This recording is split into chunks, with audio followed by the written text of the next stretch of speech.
Hello everyone, good afternoon. How are you? I hope आप सब बहुत अच्छे होंगे। Welcome to my channel. स्वागत है आपका मेरे इस चैनल पर। आज हमारा टॉपिक है फ्यूचर कंटिन्यूअस टेंस का interrogative and negative sentence. Interrogative का मतलब होता है प्रश्नसूचक वाक्य और नेगेटिव का मतलब होता है नकारात्मक। यानी हम आज पढ़ेंगे जिसमें हम क्वेश्चन भी पूछते हैं और नहीं का भी यूज होता है। फ्यूचर का पहचान तो आप जानते ही होंगे। जिस हिंदी वाक्य के अंत में रहा होगा, रही होंगे, रहा होगा आदि शब्द आते हैं उन्हें फ्यूचर टेंस कहते हैं। हम निगेटिव, अफर्मेटिव, इंट्रोगेटिव पढ़ चुके हैं। आज हम पढ़ेंगे interrogative and negative sentence. Rules क्या होते हैं? सब्जेक्ट से पहले हम शैल विल का यूज करते हैं, फिर सब्जेक्ट लिखते हैं। सब्जेक्ट के बाद हम नॉट लगाते हैं, नॉट के बाद बी लगाएंगे, बी के बाद हम वर्ब के फर्स्ट फॉर्म में आईएनजी प्लस करेंगे, फिर ऑब्जेक्ट लिखेंगे। जैसे क्या संजय फल नहीं खरीद रहा होगा। अब इसमें क्वेश्चन भी पूछा जा रहा है और नहीं भी है, यानी हम पूछ भी रहे हैं क्या संजय फल नहीं खरीद रहा होगा। एक हम कल्पना कर रहे हैं कि क्या संजय फल नहीं खरीद रहा होगा, यानी भविष्य में की बात होती है। जैसे तो क्या लिखेंगे हम? सब्जेक्ट क्या है? संजय। सब्जेक्ट से पहले हम क्या लगाएंगे? Helping verb will Sanjay. फिर नहीं है तो सब्जेक्ट के बाद हम नॉट लिखेंगे, not B buying the fruits. क्या नहीं खरीद रहा होगा? वो फ्रूट्स लिखेंगे। देखिए फिर यहाँ देखिए, क्या वे इस समय घर साफ नहीं कर रहे होंगे। क्या वे इस समय घर साफ नहीं कर रहे होंगे तो क्या विल, सबसे पहले हम क्या लिखेंगे? हेल्पिंग वर्ब शैल विल का यूज करते हैं। अगर सब्जेक्ट आई बी में है तो हम शैल लगाते हैं, बाकी से सभी सब्जेक्ट के साथ हम विल का यूज करते हैं। तो विल दे नॉट के बी, फिर मेन वर्ब क्या है? क्लीन, यानी साफ करना। तो क्लीन इसमें फर्स्ट फॉर्म में हम क्या प्लस करेंगे? आईएनजी। तो cleaning house at this time, यानी इस समय। तो प्रीपोजिशन क्या लग जाएगा? At this time. दूसरा है तुम स्कूल क्यों नहीं जा रहे होंगे। अब इसमें क्वेश्चन वाला शब्द बीच में आया है, ठीक। तो सबसे पहले हम इंग्लिश किसके लिखेंगे? क्योंकि इंग्लिश क्या होती है? व्हाई। फिर हम हेल्पिंग वर्ब लिखेंगे व्हाई विल। सब्जेक्ट क्या है? तुम। व्हाई विल यू नॉट लिखेंगे क्योंकि नहीं भी आया है। नॉट के बाद वी क्या करना? जा। तो गोइंग, गो मीन्स क्या होता है? जाना। तो गोइंग आईएनजी प्लस करेंगे, गोइंग टू स्कूल। कहाँ नहीं जा रहे होंगे? वो स्कूल नहीं जा रहे होंगे। क्या माँ खाना नहीं बना रही होगी। क्या लिखेंगे? Will mothers not be cooking the food. मैं आपके इंतज़ार क्यों नहीं करती रहूँगी। मैं आपके इंतज़ार क्यों नहीं करती रहूँगी, ठीक।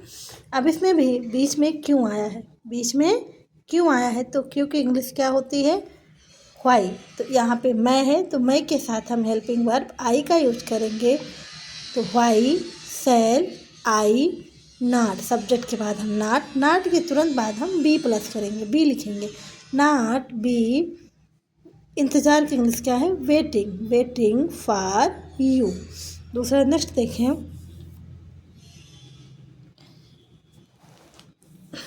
बच्चे अपने दांत साफ क्यों नहीं कर रहे होंगे। अब यहाँ पे भी क्यों बीच में आया है तो क्या लिखेंगे? पहले हम क्यों की इंग्लिश लिखेंगे why will children not be cleaning their, यानी अपने दांत, दियर टीथ। नेक्स्ट देखेंगे, क्या रवि कल आगरा नहीं जा रहा होगा।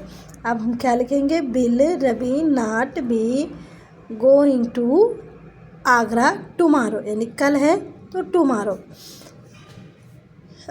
दादाजी टीवी क्यों नहीं देख रहे होंगे। अब यहाँ पे भी क्यों बीच में आया है, सबसे पहले इंग्लिश इसके लिखेंगे क्योंकि। Why will grandfather not be watching TV? हम खाना कब नहीं पका रहे होंगे। अब कब की इंग्लिश क्वेश्चन बीच में पूछा जा रहा है, कब बीच में पूछा जा रहा है ना, कब। सबसे पहले हम कब की स्पेन अंग्रेजी लिखेंगे व्हेन। कब की इंग्लिश क्या होती है, when shall, when shall. Be के साथ सेल का यूज होता है ना, तो हम सबसे पहले कब की इंग्लिश लिखेंगे when shall be, shall be. हम है सब्जेक्ट है तो बी लिखेंगे। इसमें देखिए सब्जेक्ट से पहले अगर क्या आता है, जैसे क्या अगर क्वेश्चन पहले पूछा जाता है सब्जेक्ट से पहले, तो हम सबसे पहले हेल्पिंग वर्ब लिखते हैं, सेल या बिल का यूज करते हैं। लेकिन जब क्वेश्चन बीच में आ रहा हो, जैसे यहाँ कब आया है, तो हम पहले उसकी इंग्लिश लिखेंगे कब या कौन कहाँ। बीच में अगर ऐसे शब्द आ रहे हैं तो सबसे पहले हम उसकी इंग्लिश लिखेंगे, फिर हम सब्जेक्ट के अनुसार हेल्पिंग वर्ब लिखेंगे, सेल या बिल का यूज करेंगे, फिर हम सब्जेक्ट लिखेंगे नॉट बी, फिर मेन वर्ब यानी मुख्य क्रिया क्या है, पकाना, तो हम कुकिंग, फिर ऑब्जेक्ट क्या है, पका, कुकिंग, फूड, खाना ऑब्जेक्ट है तो क्या लिखेंगे, food. When shall be not be cooking food, वह कहाँ रह रहे होंगे। यहाँ क्या लिखेंगे, अब यहाँ पे भी कहाँ बीच में आया है ना क्वेश्चन, कहाँ पूछ रहे हैं, वह कहाँ रह रहे होंगे। अब यहाँ तो हम कहाँ की इंग्लिश लिखेंगे, where will they B living. इस वाक्य में नाट नहीं लगा, इसलिए हम यहाँ पे नाट नहीं है तो इसमें हम नाट का यूज नहीं करेंगे। दे विल लिविंग, मैं क्यों टहल रहा होऊंगा। अब इसमें देखिए क्यों बीच में दिया हुआ है, सबसे पहले हम वाई लिखेंगे, क्योंकि इस पर इंग्लिश लिखेंगे क्यों। क्यों की इंग्लिश क्या होती है, वाई, वाई। फिर मैं है तो सेल हेल्पिंग वर्ब सेल लगेगा, सेल आई बी वॉकिंग, यानी क्यों टहल रहा होगा, shall why shall I be walking. अगर आपको वीडियो अच्छी लगी हो तो प्लीज़ लाइक और सब्सक्राइब करना ना भूलिए। Thank you.